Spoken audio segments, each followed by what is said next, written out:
Australian owners band together, Autopilot has some new tricks, the Roadster could be rocket-propelled, and the Supercharger network hits a milestone.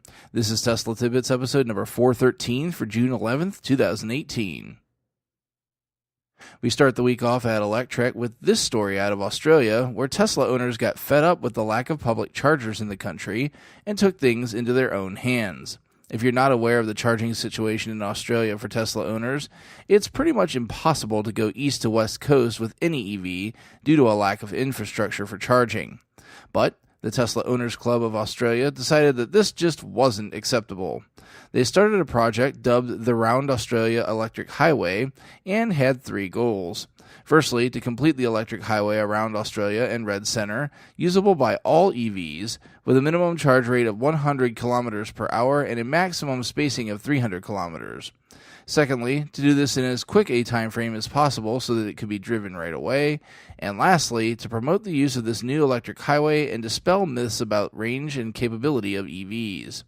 As of May, nearly all the goals of the network were complete. All charge stations were within 300 kilometers of another, with 4 exceptions, and some pre-existing charge points in the network carry only a 70 km per hour charge rate. The charge points are nothing fancy, just a 32-amp 3-phase outlet that owners can use with their own mobile connector. As mentioned in goal number 1, this makes the charge points accessible to all EVs, as there are no pre-existing charge connectors to worry about compatibility with. It is a phenomenal feat and one that all involved should be immensely proud of. Next up, still at Electrek, we get an update to Autopilot Hardware 2.0 capability. Finally catching up with AP1 cars, the Autopilot situational display now shows cars in adjacent lanes as well as your own lane. Couple that with the Tesla show reporting that Model 3 is getting highway interchange features with this latest update as well, and this is looking like a pretty exciting update. On top of this, we get an Elon tweet letting us know that self-driving features are coming. Twitter user Anand Krishnamurthy lamented AP's merging foibles following another feature request tweet. Elon responded to the concern saying, quote, "That issue is better in latest Autopilot software rolling out now and fully fixed in August update as part of our long-awaited Tesla version 9. To date, Autopilot resources have been rightly focused entirely on safety. With V9, we will begin to enable full self-driving features," end quote. So it would seem we've got about 3 months to wait for the full self-driving feature to finally have some use, but let us never forget, this is Elon making a promise, and it is always subject to an Elon time adjustment. The next story comes from Elon on Twitter as well. In the shareholders meeting, Elon mentioned that the Roadster we saw at the reveal was a base performance model, and that there would be a SpaceX option package.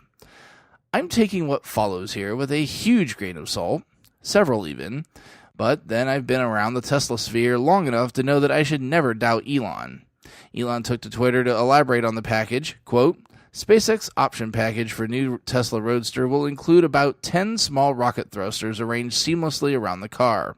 These rocket engines dramatically improve acceleration, top speed, braking and cornering. Maybe they will even allow a Tesla to fly," end quote. He further detailed how the feature would work, quote, "Note, gas contained would be ultra-high pressure air in a SpaceX rocket COPV bottle.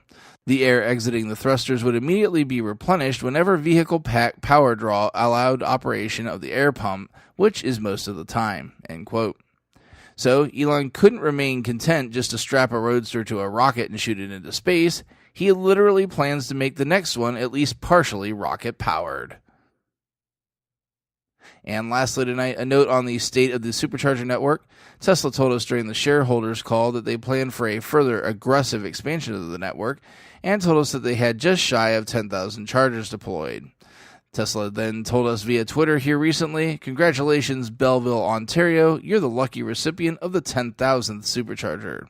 And congratulations to Tesla as well, as this network is, in my book, a major reason no other manufacturer will come close to competing with the company for a very long time.